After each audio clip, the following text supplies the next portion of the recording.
Alright, the final episode of Behind the Sessions for Wollen Retold. Okay, so this is exciting. I'm glad to finally be getting to the end of this. It's pretty neat to be able to do that. And, ironically, now that I think about it, I don't actually think there is quite as much to discuss at the end of the series. So I'm just signing myself to be jinxed again, but this could potentially be on the shorter side, and then we're all sorted and done. This feels like the time to point out, because it seemed silly to do so any time earlier. Fun fact, I am well aware most people do not watch these. That's totally fine. This is nowhere near as entertaining. It's just me rambling unscripted for about half an hour. I do not blame people for wanting to watch that. I knew going in, from the very beginning, I was well aware this second sub-series, Behind the Sessions, was not going to be nearly as popular. That is totally okay. Very okay with that. Really what it does is just kind of give me something I can kind of throw in between the month wait, once a month, every episode is the first of every month, to have like every 2 weeks in between, just do one of these, have you something, so you don't just just go a month without any sort of content. That said, do want to point out, not only am I aware that no one's that worried about watching these, I don't blame you. If I was in your shoes, I probably wouldn't either. I just like to have something thrown out there. These things are a lot easier to make than, obviously, the work required for a Wollen Retold episode. But I am also keenly aware, and I will not lie, it hurts my heart a little, but what can you do? Every single time that I make one of these episodes, not Wollen Retold, when I make a behind the session, when I upload and release one, every time without failure, I watch over the course of the next 2 or 3 days as people see it pop up in their YouTube subscriptions feed and whatever else, that I slowly lose a couple subscribers every time I post one of these. Which is hilarious and hurtful, but it's what happens, and I understand that. So, just to be clear going forth, after today's episode, this one you're listening to right now, should I ever have reason to do more of these for anything in the future, I won't. I may have some sort of thing where maybe like one every say 5 episodes if I want to go behind the scenes of something else that I'm working on, whatever it could be. I'm not going to say anything about that right now on here. It is something that I will do maybe in a semi-scripted fashion, as opposed to completely just me just going on tangents, and I might just make it a more concise, and I have ways of changing it up. Or I might just drop it entirely if it's truly just not something that people get interested in. Again, don't feel bad if you listen to this and think, oh man, this poor guy, he just wants people to listen to him talk for half an hour. No, trust me, I get it. I understand. You don't need to feel bad. I totally get why this is not the most appealing thing to listen to. This is definitely second monitor background noise, and that's where it deserves to be. I'm aware of its place. I get it.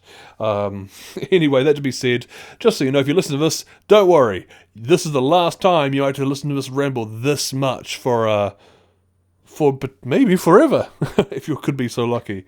Unless, of course, you're wise enough to just close this video now and stop bothering. Up to you. If you don't and you're still here, then get ready, as we're about to finish the thing off. So getting into it, for the finale of Wollen Retold, there's no way around it. I joked leading up to this last time. There's or 2 episodes ago maybe, some pretty blatant and aggressive, really, serious exposition in this one. I went back and forth about whether or not I just kind of give a few footnotes and moved on, or I gave the full thing. I thought, you know what? Fuck it. I put the whole thing in, and I would... I really hope I haven't forgotten to do this when you're seeing this and hearing this, because that's going to make me look like a fool. But assuming that I wasn't stupid, and I did remember, I'm going to have put in a timestamp when you can see the finale, which I guess by this point you've already watched. You'll know if I've screwed up or not. A timestamp that will allow you to skip and use chapters of YouTube to be able to bypass, listen to kind of the opening third of the episode of just full exposition that just kind of really unintentionally pads out the runtime of the episode. and gives you like a real deep dive into the kind of the whole background lore and stuff if you really want to know. Since it does affect like a player character and it's kind of his like turn to quote unquote the dark side before all that happens. I suppose because I explained so much there, I really don't need to cover any more of it. Just the essence of I knew going in that Quentin had asked to have she worship a much more rare and obscure religion as opposed to the most popular common one, and thus he wanted to be like worship like the goddess of death and night and nature, and that'd be like her whole thing. And I was like, okay, god of death, you're worshipping blindly in a small like very like tight knit group of people, like nomads outside of like living society. Alright, so this is like a perfect cue to be like, okay, these guys are villains or whatever else. And there is always the temptation to defy those expectations. And, you go, haha, but she's actually the good one. It is the god of like life and virtue and loving and everything and sun that is actually evil. And I kinda did that. Except that my idea was, I wanted to do the double redirects as it comes across. We have the obvious assumption that, she seems pretty suspicious because she's literally a god of death. This seems like, villain material. And then I go, but it doesn't appear to be. Actually, Mirren betrayed them, and she's actually helping she and blah, blah, blah. And goes, still suspicious, and I'm not sure if I actually take the god of death at her word, but I'm going to believe her to some extent, maybe, depending on what sort of audience member you are watching this. And then later on, if I've managed to fool anyone, I just kind of twist it and going, no, never mind. After all, it is actually, she's what you thought she was. The double redirect, which I guess is just about, I've achieved about as much as just falling into the cliche on the first try. So, that's what I get for trying to be clever. Still, it gave Quentin the player a fun sort of like, I don't want to say whiplash, but he got to have a little bit of a back and forth about like where everything stood and not being certain about anything, which felt like almost a fun satire or a fun like commentary, I suppose is a better word for it, on like just being a part of like a niche religious order in the first place, being uncertain about what's true and what isn't, from all angles, from all people whispering different things in your ear, which was a fun thing to do. This is coming from a DM myself as a guy who's not religious at all. It's just the way I decided to approach that story. So anyway, nothing more to say about that, because again, the whole rundown is kind of in there. You kind of get the full idea of everything more or less explained, in painstaking detail, because, for once, like, I'm not going to try and skim on the exposition. I'll just put it out there and let people skip if they wish to. Especially for rewatchers, I don't blame you.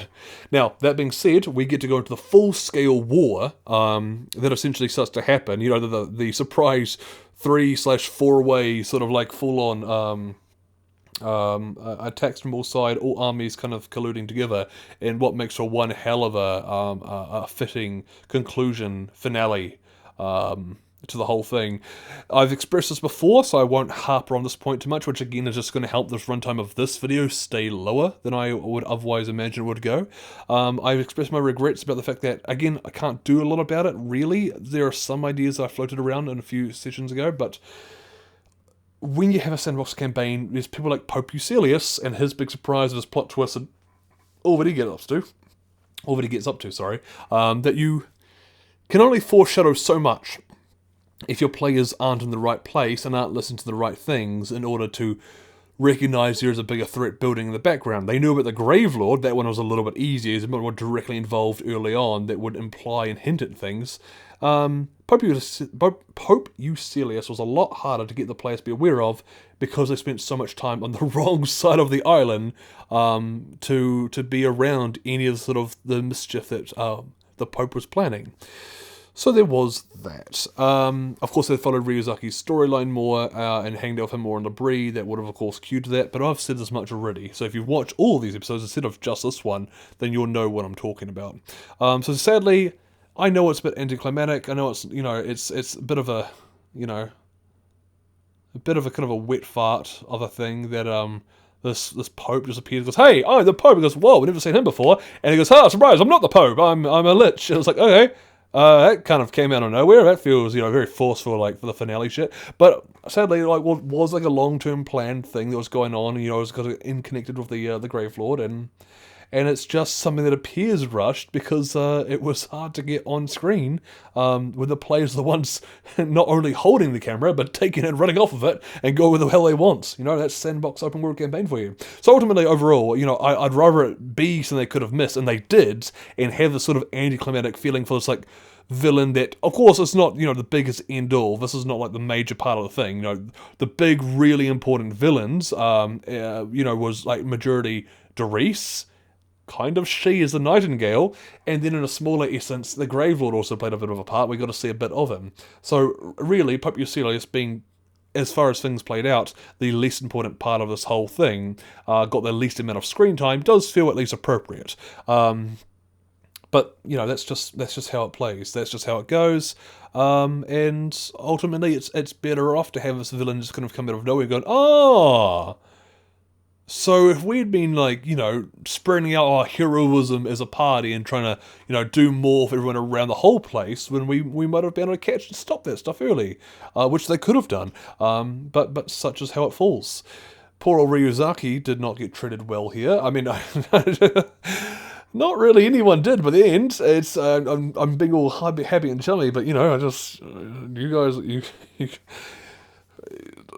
everyone's dead. Sorry guys, almost, and then and then in a certain kind of way, the timeline in the universe is kind of dead as everything's getting flashbanged and reset. But we're getting way ahead of ourselves there. Yeah, a lot. There's a lot to unpack here.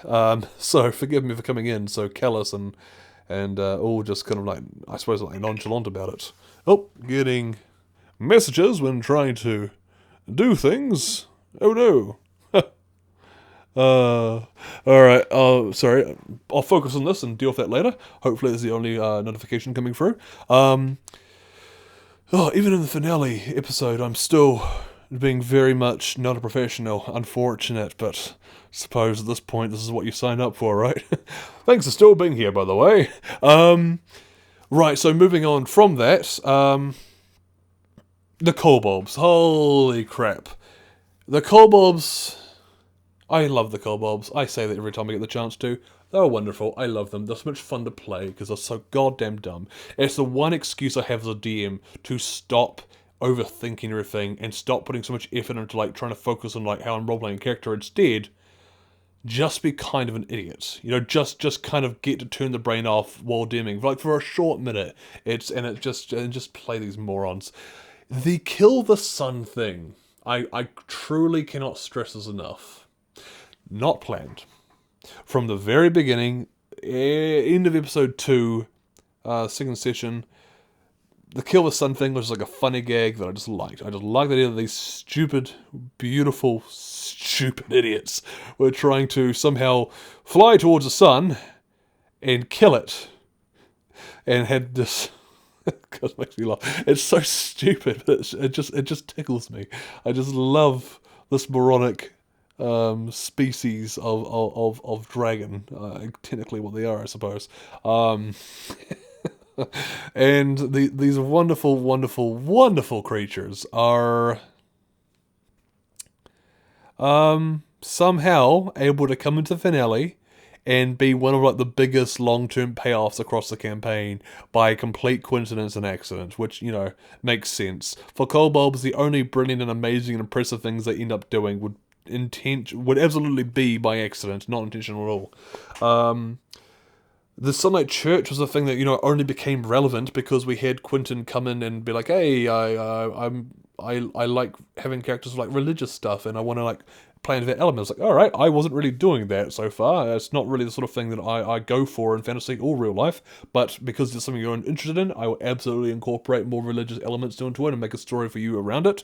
And thus, the Sunlight Order end up kind of being the bad guys in circumstance.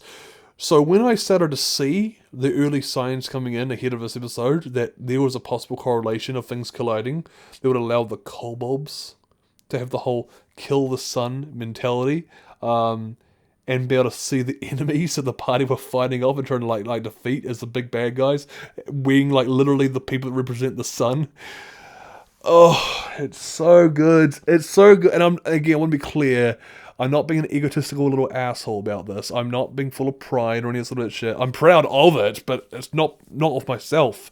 I didn't write this. I didn't plan this. This wasn't me. This is just a beautiful coincidence that just came together so beautifully.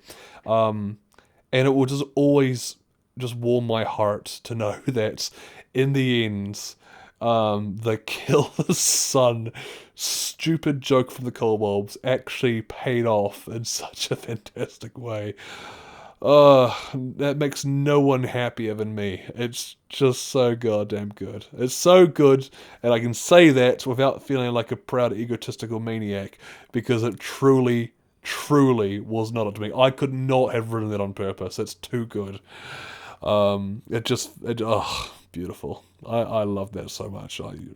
Grinning from ear to ear in the original campaign when it happened, as you can imagine, and I'm sure you can tell in the voicing of it all. Had a whole lot of fun. Kind of setting up that whole point when it's like the big sort of, the most fitting payoff of all time. Kill the sun! Fucking great. Love it.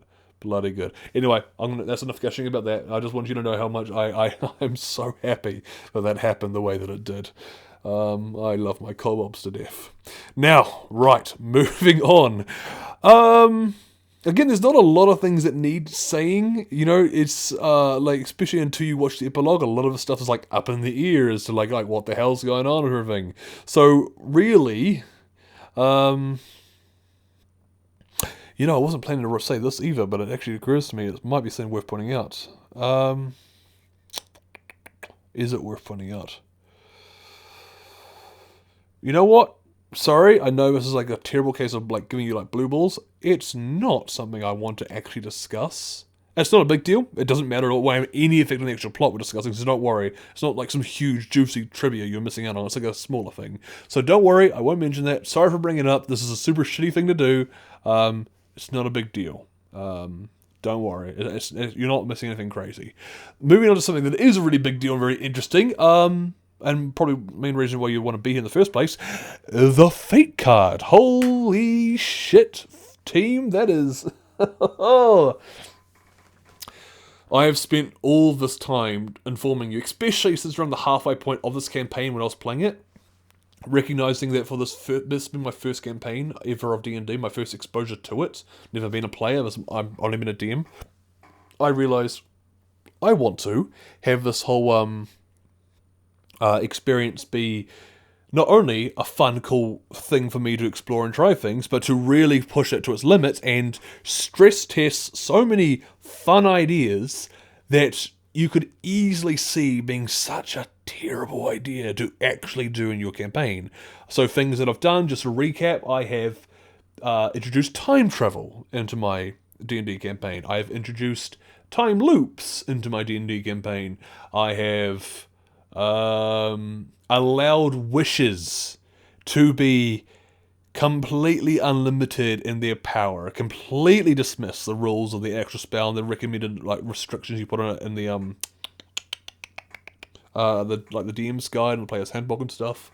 And instead I fully allowed a wish to work like an actual wish you'd imagine. No limitations, no genie saying, hey, only 3 wishes, or you can't wish for love or whatever else. Anything. You can just fully, completely, and utterly wish for anything without any restriction.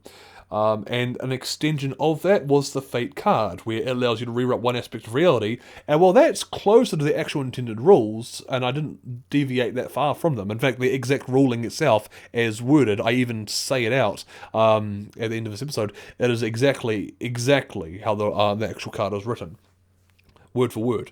But the Fate card did work in the same way, where I think when you use a Fate card in a game, when you do it, you change one thing about history, and it does change, but it's like, so long as you're not focused on that one aspect that has changed about history now, you won't really notice on a day-to-day occurrence. Whereas I wanted to go for the full butterfly effects, asterisk, because there's a little thing later on, a technical qualifier. When you watch Epilogue, you'll understand what I mean. It'd be very obvious, but I did some sort of things to kind of save myself from a little bit of torture in the long run, but ultimately I did still completely butterfly effect it, and flesh out the entire world, all its history, and all the characters and everything, with the retroactive change, butterfly effect taking full effect of how differently everything would be, based on the one thing that Nadar stated for his last desperate second before his untimely death by the Nightingale, using the fate card. It was extremely nerve-wracking and interesting. We stopped for lunch when he activated the card before he thought of exactly what he wanted to say and how he was going to phrase it. And Cade, playing Nadar, got to spend a good long time eating lunch, being able to, probably like 45 minutes, discussing with the rest of the party as well, who are technically dead right now, rest in peace to them, discussing with him, like, what they should say, and, like, going over it, and I gave them as much time as they wanted, while we were, like, all, like, snacking on, like, wedges and stuff, just kind of, like, thinking over the whole thing, because while they did so, I also just got to sit there and just sweat, and panic, and know that no matter what happens, because I just could not help myself and I wanted to go for the full butterfly effect thing, I wanted to have the truly full experience of rewriting reality, I just knew that my campaign was about to come to an end on the cliffhanger of all cliffhangers, as it was going to technically, again, if you're listening to this before you've seen the epilogue, don't panic too much. It's not as extreme as I'm making it out to be right now. But in this moment, very scary, because I'm basically saying, hey, everything we've done this entire campaign is now like null and void and doesn't matter and has been completely changed. Again, don't panic. It's not actually that bad. But just that feeling I had waiting for him to like state his ruling for the fate card and what he was going to request be changed about history. Terrifying. Bloody terrifying. And hilarious. Like, if there was ever a campaign for that to happen, where, like, at the very, very ending, it damn near is just it was all a dream scenario, it would be this one, because there's just so much shit I put in there. I was like, oh, I'll totally allow the ability to try this just insanely broken or OP idea or mechanic or thing that you probably should never put in a D&D campaign if if you appreciate your own sanity or, you have any common sense whatsoever. Thankfully, I lack a significant amount of both sanity and common sense. So I was the perfect victim, I suppose, to bring us. I guess I don't know. I'm the victim and the aggressor. I allowed this, and I was consumed by my own folly. So I must not complain. Yeah. That's what happens. Again, epilogue will do a much better closure. There will be no behind the sessions thing that you're listening to now for the epilogue. There will not be a necessary need for one. But the epilogue is definitely worth checking out. Make sure you do that if you have any interest in the story whatsoever. If you don't, last time I'll be saying this, but why the hell are you listening to this video? Why are you here if you don't care about Wollen Retold? You don't know what it is. That's crazy. Anyway, so yes, the fate card is a whole big scary thing. Not much more that I actually need to say, just that after the whole campaign where a huge amount of the time the spotlight was either on majority on Zach playing his characters of Zook, who caused just about everything that is now happening, the little bastard. Love him. Pelin. And then, of course, Zach finally played Carrick, and, all that sort of happened. He got a lot of spotlight, he got to, do a lot of things, his actions led to a lot of significant effects happening in the campaign, and then we also had Dane, who got to be basically the party leader and the main character for the vast majority of the entire campaign itself, and they're going to play the comic relief, and at least as far as I'm concerned, I don't actually know how the whole entire audience feels about him, but the comic relief and usually well-loved Tywin, who's a goofball. And with those two characters and those two players at the table, of the three of them, getting a lot of spotlight and having a lot of agency in the campaign, it was really fitting, and I thought really awesome, that it was Nadar, played by Cade, the only one to make it all the way through the entire campaign with a surviving single first character.